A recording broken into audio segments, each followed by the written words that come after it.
What's up guys, it's Bleed TV. Welcome back to another video. So this is the second time I'm making this video, because every time, I don't know why, I don't know what it is, but every single time I try and make a video, someone has to call me to come and help them do something, or whatever. It's really irritating when you're trying to get stuff done and someone calls you and says, "Oh, come help you," and you're in the middle of something. You're in the middle of doing something you like, and they come and say, "Oh, you have to help us do this or do that." Yeah. Anyway, today we are going to be looking at the second time, first time for you, because yeah. Anyway, we're going to be looking at go back to your own country.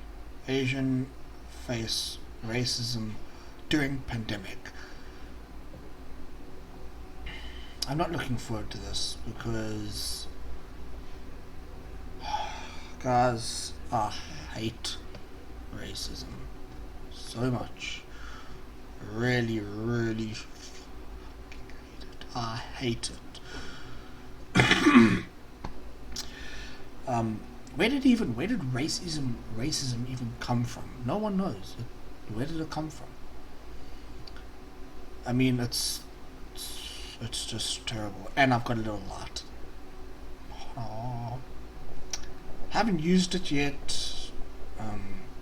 I could like open the window, but then it's too bright, so I might as well just use this light.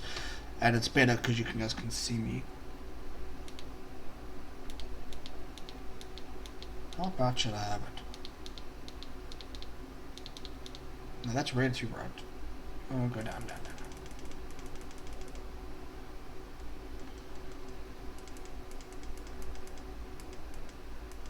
Not there. Let's go. Good enough. I'm gonna put it back a little bit. There we go. Alright, so guys, let's get into this video. It is 14 minutes long. I don't know, all my other videos, reaction videos that I did, I don't know, they're not getting a lot of views, but anyway. Let's get into the video. Hopefully this one gets views. I don't know. Let's just do it.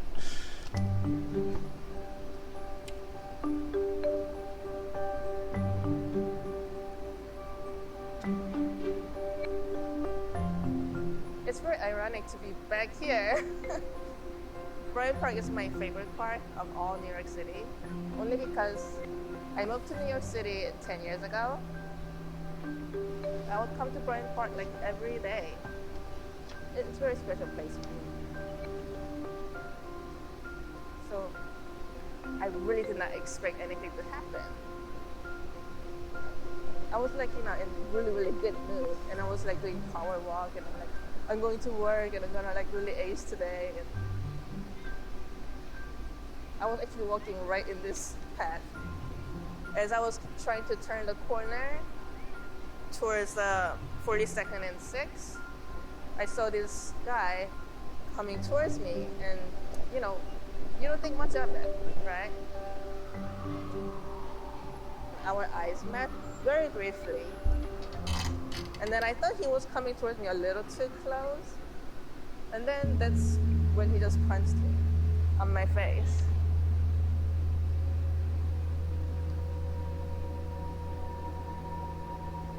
At first, I didn't realize what was happening. I fell backwards and... Bruh. Look at that, dude. What the shit?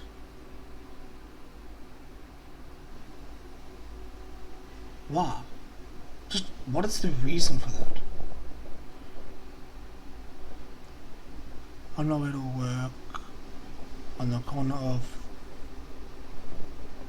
42nd and 6th, this guy came towards me and punched me on my face. I flew back. He must have pulled my mask and punched me.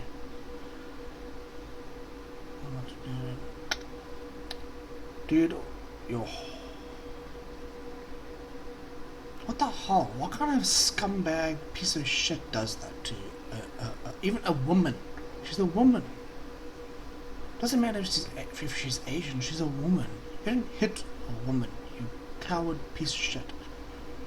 If I was there, whoo, I saw that happen, I would have ran up to that with a metal pipe and started beating his ass.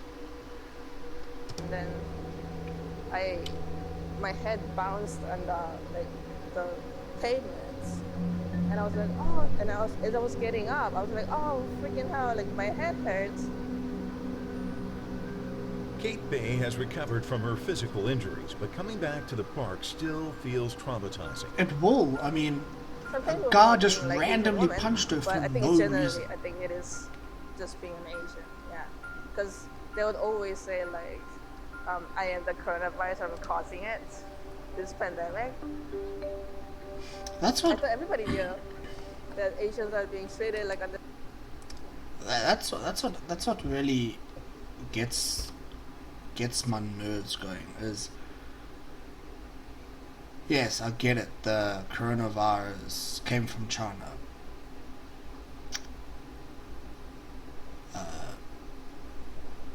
But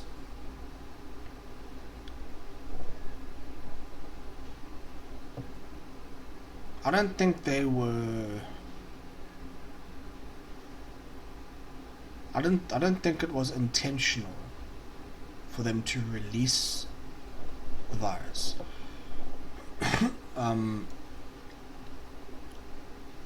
And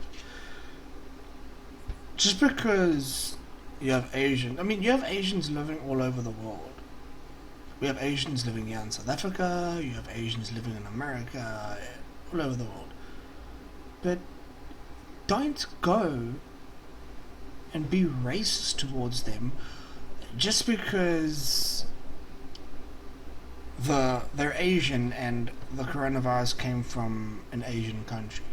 That doesn't give anyone the right, especially this arsehole that punched her, the reason. It doesn't give them the reason or the right to be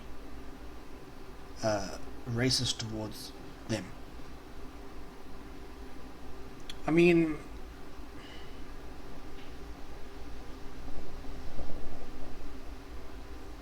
they're people too. You don't see me going around being a racist to every Asian I see just because of this virus. Really, like, cause when I was in Cape Town, not recently, was I think 2 years ago. I was in a shop with my friend. And there was 2 Asian people walking next to us, and I said hello to them, and they said hello back, and they were walking through the door.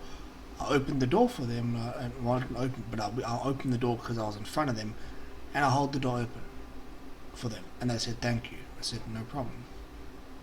That's how you're supposed to be with everybody. Polite, nice, respectful.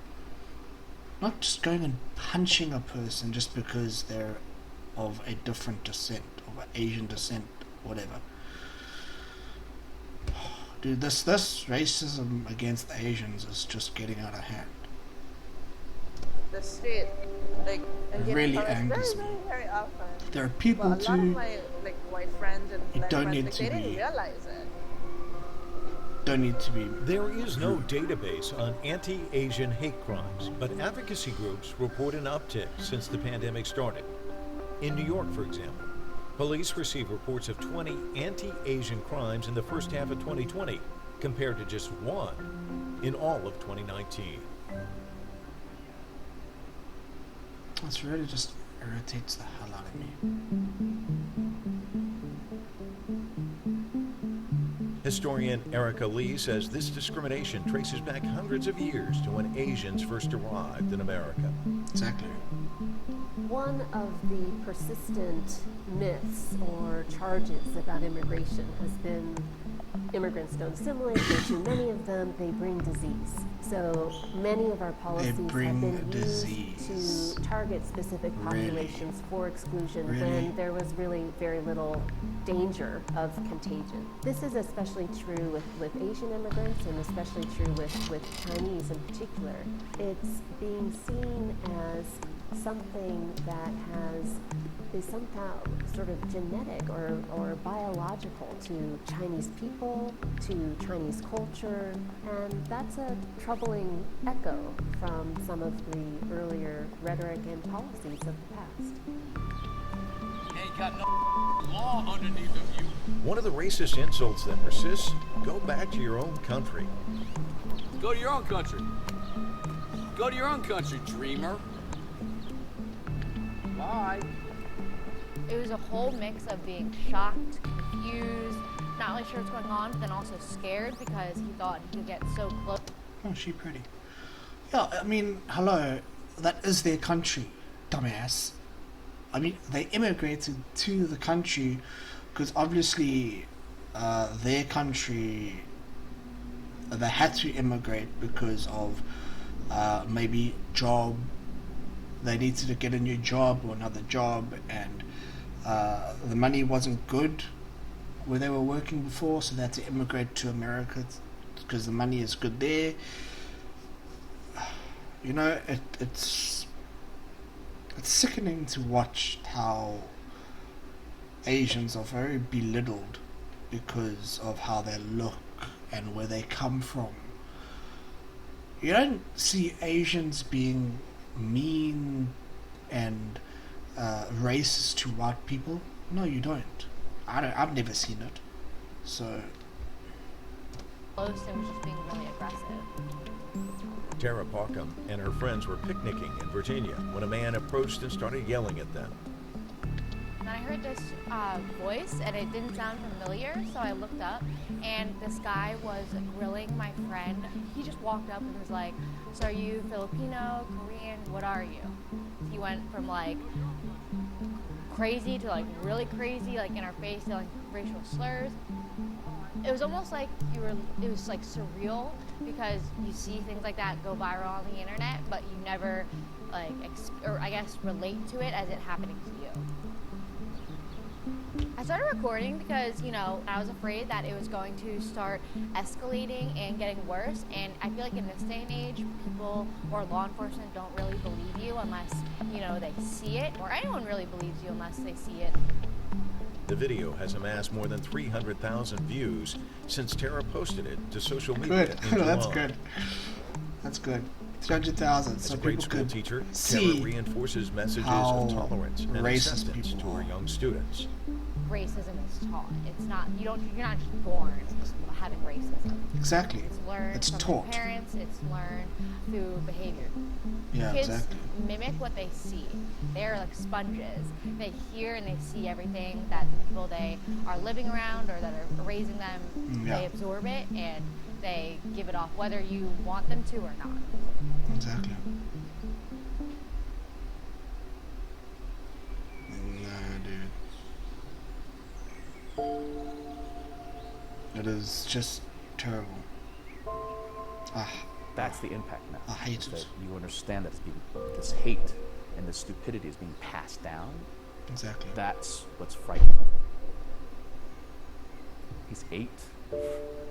He's 8, and he had this racist thing happen when he was 5. 5. Specifically, they did the pullback, the slanty eye thing. That A bullying is experience so from years ago racist that when happened you, to Chil Kong's young son still leaves him outraged. when you do that thing where you, I'm not gonna do it, when you pull your ass back and you act like, no, that.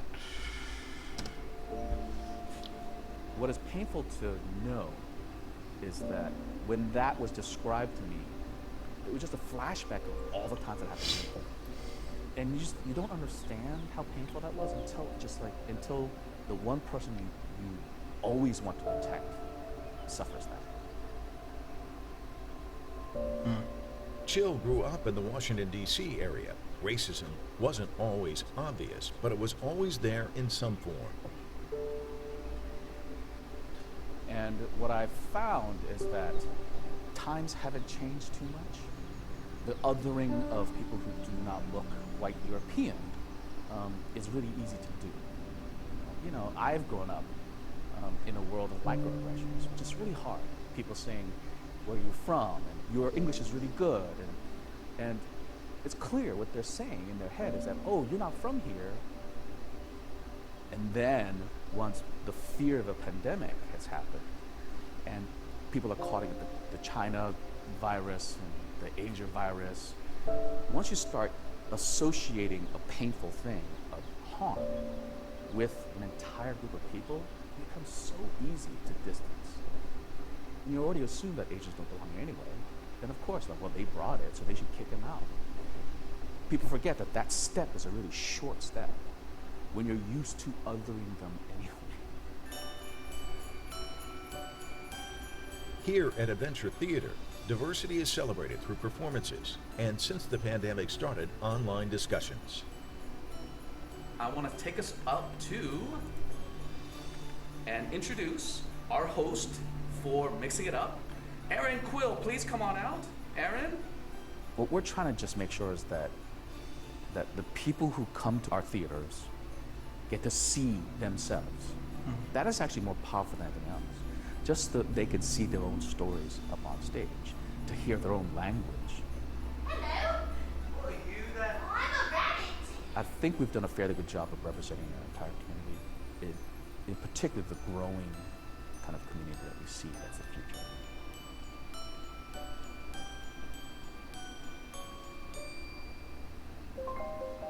Exactly. Even before most other businesses suffered from the effects of quarantines and lockdowns, Chinese businesses were already noticing a stark drop-off. The difference was especially striking in New York's usually bustling Chinatown in Manhattan. So our usual haunt is Wallhop. We go there Friday night dinners with friends and things like that. And if you've ever been to Wallhop on a Friday night, it's completely packed. And we were there with our friends one night. We were the only party there. And we've never seen anything like that before. On a, Friday, 10 o'clock, that's just unheard of. Tourism was even already going down at that point. I even had a personal friend from Texas that was bringing her group of students to New York for a trip. And they were like, is it even safe to come to Chinatown? I was, absolutely it is. You could even just see it for your eyes, but in speaking with a lot of the business owners, many of them have been seeing declines of business up to 50%. One business we spoke to over the weekend said it was as bad as 85%. 85%. Chinatown is a community that's been built on immigrant efforts, and the whole community, there's still a lot of immigrant-owned businesses here. And that's what makes Chinatown this Asian American enclave that people are so tied to. So if we know that if we lose these small businesses, we lose that heart and soul of Chinatown. Exactly. Yeah. Friends Jennifer Tam and Victoria. I mean, if they lose all their business, then what's going to happen? They came there to start a new life. Start their own business. If it's a restaurant or if just anything, they've actually started their own businesses in America, in New York, and all that stuff. At least they're doing something. They're starting their own businesses and trying to get, money and trying to get food and make, trying to make it. And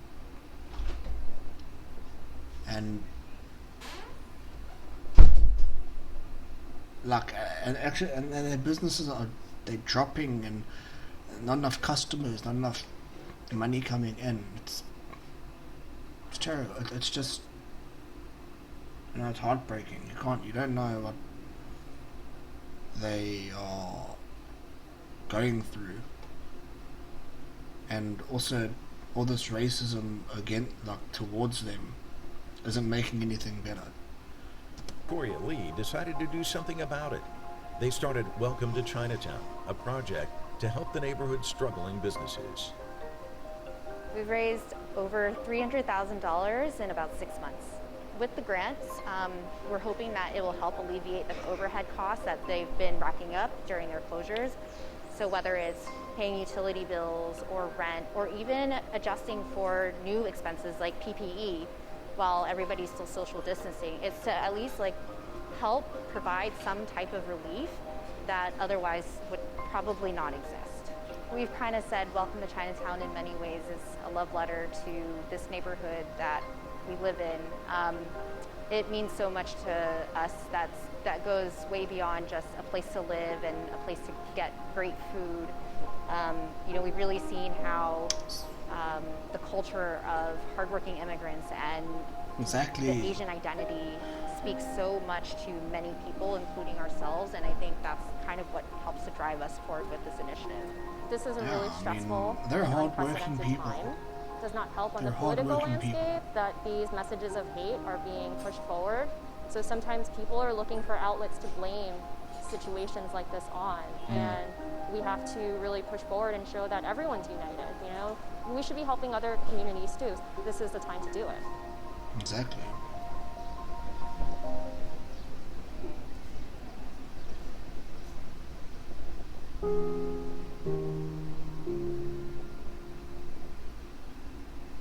There's degrees of racism, but you're racist, or you're not. And so, I love when people say who they're not. I'm not racist. The fact that you have to say it tells me you're racist. Your proof to me is in your behavior. Yeah. I want my children, my students, to grow up in a time when racism isn't a thing. I wouldn't want them to be treated the way I was treated, and just even the thought of them being treated differently would just break my heart. And I hope that, as many people bring awareness to it now, that it can be something that's of the past.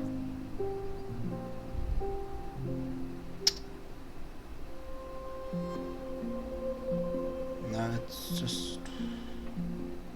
After taking a break from making...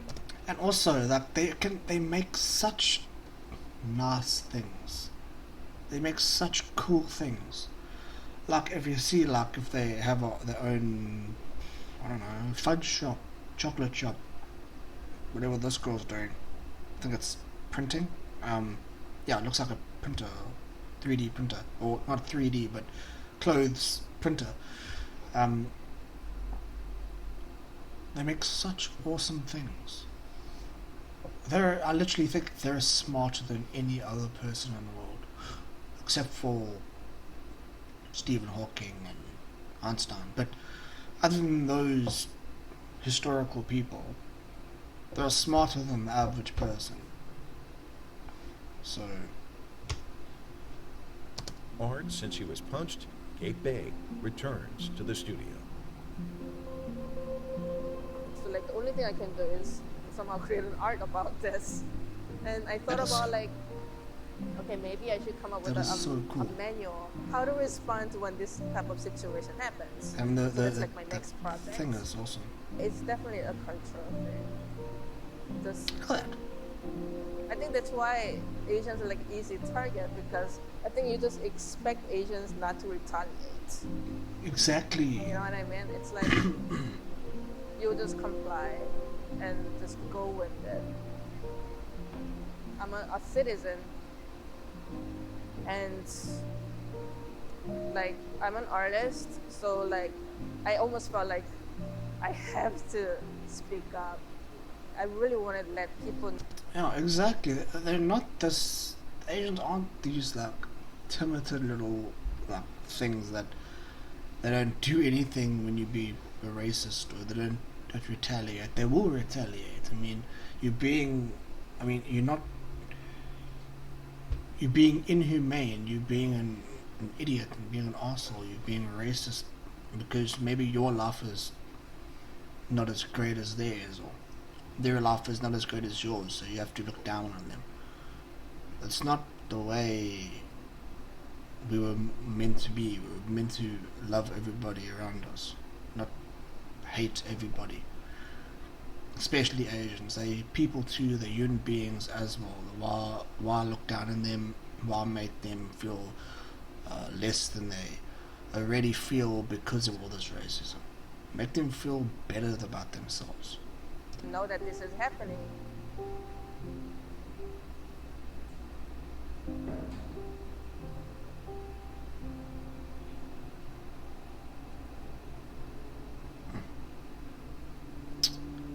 I hate this. Anyway, guys, thank you guys for watching that video. Hit that subscribe button. Comment down below. Hit the notification bell so you don't miss out any videos that are posted. So, thank you guys for watching, and I'll see you guys in the next video. Goodbye.